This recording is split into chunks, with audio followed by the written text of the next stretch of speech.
Bueno, buenas tardes. En primer lugar, muchas gracias por la invitación. Es un placer poder estar aquí, un placer y una oportunidad, porque al final cuando uno atiende a eventos de este tipo, pues también aprende un montón y eso es de agradecer. La idea un poco de esta presentación es contar el trayecto que hemos recorrido en IPOR en cuanto a mejora en calidad de carne y al final también pues, hablar un poco de opciones de cara al futuro para diversificar un poco parámetros de calidad de carne. Bueno, sabemos que calidad de carne es un tema del que todo el mundo habla, de que está ganando en importancia. Prueba de ello es que en este congreso, por ejemplo, se ha hablado bastante del tema. Pero claro, cuando quieres implementar este tipo de mejora en un programa genético, hay que preguntarse primero pues, qué es la calidad de carne o cuáles son los parámetros que uno pues decide que quiere mejorar, ¿no? Entonces, lo primero que hicimos fue diseccionar la temática. Entonces, en IPOR entendemos que la calidad parte de dos bloques, un bloque enfocado más en características de canal y otro bloque más enfocado a cualidades de la carne en sí, ¿no? En cuanto a la canal, pues tenemos caracteres tipo peso de la canal, también podríamos hablar de grasa, pero no solo grasa de las partes exteriores, sino de la grasa intramuscular. También tendríamos, por otro lado, temas de conformación y uniformidad, y no solo de las canales enteras, sino también de sus cortes, de sus partes. Y también podríamos hablar de defectos de las canales pues debido a eventos en granja o pequeñas peleas que pudiera haber habido. Si nos vamos al otro bloque, al bloque de carne en sí, también lo podríamos subdividir en partes. Tendríamos una parte más técnica de características del músculo, donde pues, juegan un papel importante caracteres tipo capacidad de retención de agua, firmeza, pH, color, pero también cantidad de proteínas y su solubilidad. Otra subdivisión posible sería temas de higiene y seguridad, que es también muy importante. Estaríamos hablando de número y tipo de microorganismos, capacidad de trazabilidad, sí o no, y también durabilidad de esa carne, lo que en inglés sería la shelf life, la durabilidad en estantería. Y obviamente también tendríamos en paralelo otros bloques que también ha comentado el compañero, pues calidad nutricional, estamos hablando de colesterol, estamos hablando de vitaminas, etc. Y obviamente una componente no menos importante que sería ético-ambiental, que hace referencia a, sobre todo, bienestar animal, pero también a otros temas candentes, como por ejemplo los organismos modificados genéticamente.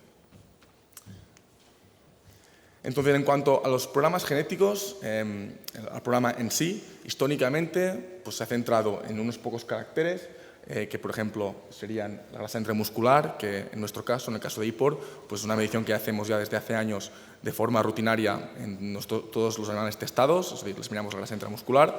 y también está incorporado en el programa de selección genómica. Y también hacemos de forma muy repetida, pero sí que depende más de las bandas, pues temas de color y pH. En cuanto a estrategias dentro del programa genético, nos hemos centrado sobre todo en línea macho.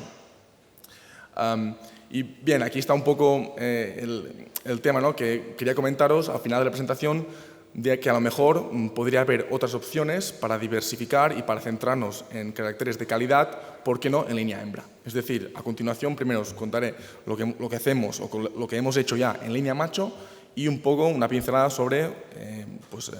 caracteres que se pueden aplicar, ¿por qué no?, en línea hembra. Aquí os he puesto pues, los cruces industriales más típicos, es decir, tenemos una cerda blanca F1 que la podemos cruzar o bien con un duroc de más calidad o con un duroc más industrial, o bien la opción más común seguramente será con un pietren, y en España también es típico pues, el cruce de una cerda ibérica con un duroc de calidad. Obviamente, todos estos cruces pues, producen carnes de distinta calidad ya de por sí. Entonces, nosotros lo primero que hicimos en IPOR fue decir, vale, vamos a caracterizar de los cruces que nosotros producimos o que podemos ofrecer a los clientes, vamos a caracterizar dónde estamos en cuanto a calidad de carne. Es decir, hicimos varias mediciones de muchos parámetros, de pH, de color, etcétera, y para un poco sentar las bases de nuestra mejora. Los resultados no fueron tampoco muy sorprendentes. Pues vemos que si se usa un duroc de más calidad, pues bueno, la carne tiene un color más oscuro y hay presencia de más marmoleado, es decir, la grasa intramuscular es más elevada. Y si se usa pues, un Pietren, pues los lomos son más grandes, ¿no? Y el color es no tan oscuro, obviamente, y hay menos marmoleo, obviamente. Si se usa un duroc más industrial, que es, por ejemplo, el caso de nuestro Magnus, pues partes de ese punto de calidad de carne ya superior, pero sí que ha sido seleccionado por otros caracteres como eficiencia, etc. Os he puesto aquí pues, de los parámetros que nosotros medimos un poco los resultados de nuestro duroc más industrial, que sería el Magnus, es decir, en cuanto a color, que es en este caso una puntuación, pues el rango de resultados que nos salieron, también en uno de los parámetros de color, que es el sistema LAB, también en cuanto a marmoleo, pues bueno, nos variamos entre valores de entre el 2,4 y el 3%, pH del 5,6 y el 5,8, y de la capacidad del drip loss, que sería relacionado con la retención de agua, pues unos rangos pues de este calibre. Este un poco, digamos, es el punto de partida, porque obviamente los resultados de nuestro duroc de más calidad están por encima de los que se ven en pantalla.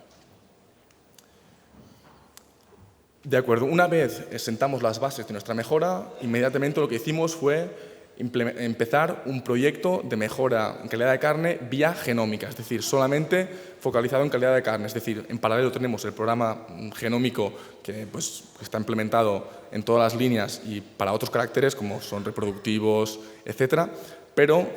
un poco, digamos, al lado, pues empezamos este proyecto para ver si podíamos encontrar variantes genéticas que realmente nos explicasen o que nos diesen un punto más de mejora en calidad de carne. Se hizo un ensayo en el que se mostraron secciones costillares, se hizo una separación física entre hueso, grasa y músculo, y luego se midieron pues, una serie de parámetros en bloques, pues, parámetros como pH, conductividad, color y drip loss, que serían un primer bloque. Un segundo bloque sería más temas de grasa intramuscular y perfil de ácidos grasos, y luego se hizo pues, toda una parte más que tiene que ver con la experiencia y con la cocción de esta carne, ¿no? Los resultados pues, fueron positivos porque lo que vimos es que, digamos, de la varianza fenotípica toda, pues, los SNPs explicaban pues, una parte pequeña, pero esto no es sorprendente, puesto que la calidad de carne sabemos que depende de muchos factores en granja, como puede ser la nutrición, pero también de otros factores, como puede ser el transporte de los animales al matadero y luego el procesado de esta carne. Pero cuando aislamos la parte genética vimos que depende del carácter, pero en algunos caracteres esos SNPs, por ejemplo, encontramos 17 SNPs, que son variantes genéticas o puntos del genoma que explican este carácter, que explicaban casi toda la varianza genética,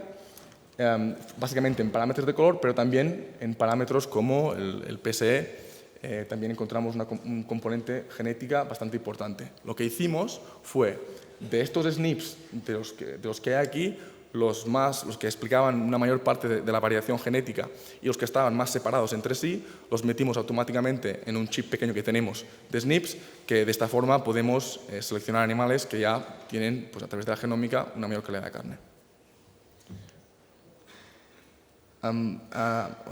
Otro proyecto que empezamos, que en paralelo nos dimos cuenta en el ensayo anterior que caracteres de color pues, son altamente heredables, entonces dijimos, bueno, vamos a intentar ser capaces de medir de forma más automática en matadero pues, caracteres de este tipo. Por eso estamos trabajando en procesado de imágenes, básicamente a través de creación de índices RGB,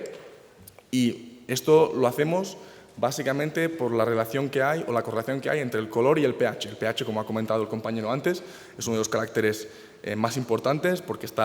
realmente influencia pues, a otros caracteres como podrían ser la capacidad de retención de agua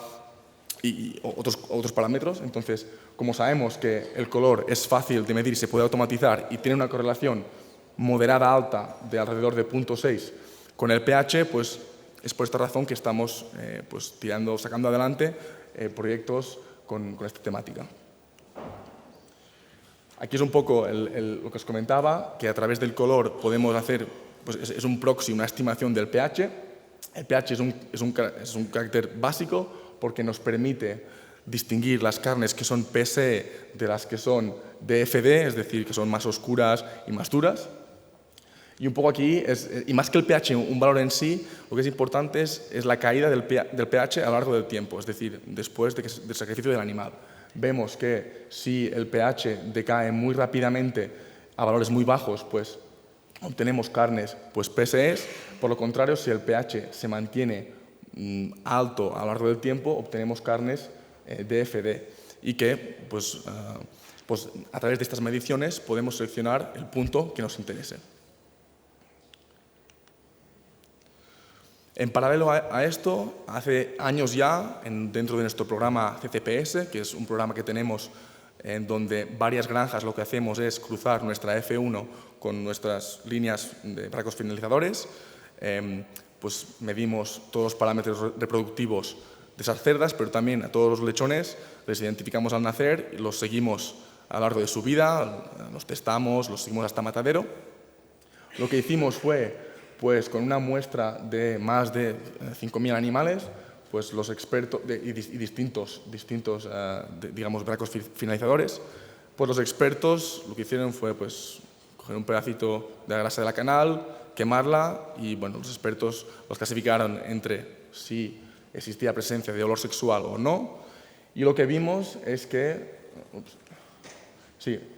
lo que hicimos es que la incidencia de ese olor sexual era bastante bajo, en el máster es nuestro pietren, entonces en ese momento concluimos que el olor sexual no era un grave problema dentro de nuestra línea, puesto que obtuvimos un porcentaje de menos del 1%. En este sentido, pues estuvimos bastante contentos con los resultados. Pero vale decir que recientemente, como igualmente el olor sexual es un carácter importante, pues hemos empezado un proyecto de investigación que todavía no está aplicado ni nada, es un proyecto que se empezó el año pasado y va a durar 3 años, que tiene que ver con una castración genética, es decir, usamos la tecnología del gene editing, es decir, la adición de genes, para producir animales que no pasen a la pubertad, es decir, que no maduren sexualmente. Tiene que ver en parte con caracteres de bienestar animal, es decir, claro, si al final no hay que castrar a los animales, pues esto es un punto positivo de caras al bienestar animal, pero también la hipótesis es que, obviamente, si estos animales no maduran sexualmente, pues no van a presentar olor sexual. Estamos muy ilusionados con el proyecto y en los siguientes meses o en el siguiente año pues tendremos resultados más definitivos. Un poco hasta aquí lo más relevante que hemos hecho en línea macho, pero el tema está en que es la reflexión que hacía al principio, ¿por qué no diversificar un poco temas de mejora en calidad, movernos hacia la calidad de, sobre todo, canales, y por qué no línea hembra, ¿no? Y si os preguntáis por qué hacerlo en línea hembra y no en línea macho, la respuesta es la siguiente, es decir, si el objetivo es la mejora en el producto comercial, que es un animal cruzado, su potencial genético viene en una mitad vía berraco finalizador,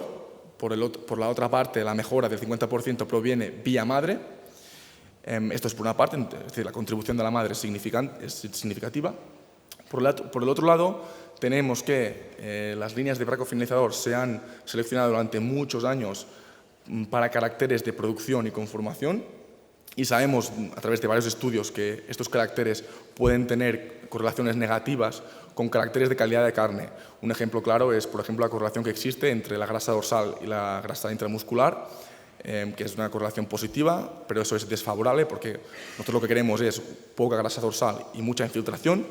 pero también se ha estudiado que caracteres como, por ejemplo, el área de los lomos y caracteres de color están correlacionados negativamente, cosa que también nos juega en contra. Entonces, la hipótesis es que si a lo mejor en líneas hembras que no han sido seleccionadas de forma tan intensiva para caracteres de producción, quizás haya más posibilidad de mejora genética para estos caracteres. Entonces, nos hemos centrado el objetivo es la optimización de rendimientos de canales, y nos hemos centrado en 2 caracteres que mencionaré a continuación. ¿Cómo funciona esto? Se trata de una cámara que se instala en los cebaderos y que pues, recorre todos los boxes. Y lo que hace es se puede seguir individualmente a cada animal y hace mediciones a tiempo real de, en primer lugar, en pesos, pero también es capaz de hacer mediciones de la conformación, es decir, longitudes y otras características. La idea es que podríamos seleccionar para una mayor uniformidad en canales, que al final, y no solo canales, también en las partes, en los cortes, digamos, y al final sabemos que la uniformidad es uno de los caracteres de que, bueno, pues a nivel de matadero, pues es uno de los más importantes. Bueno, hasta aquí un poco la visión de Hipo sobre calidad de carne, y si tenéis preguntas, más tarde puedo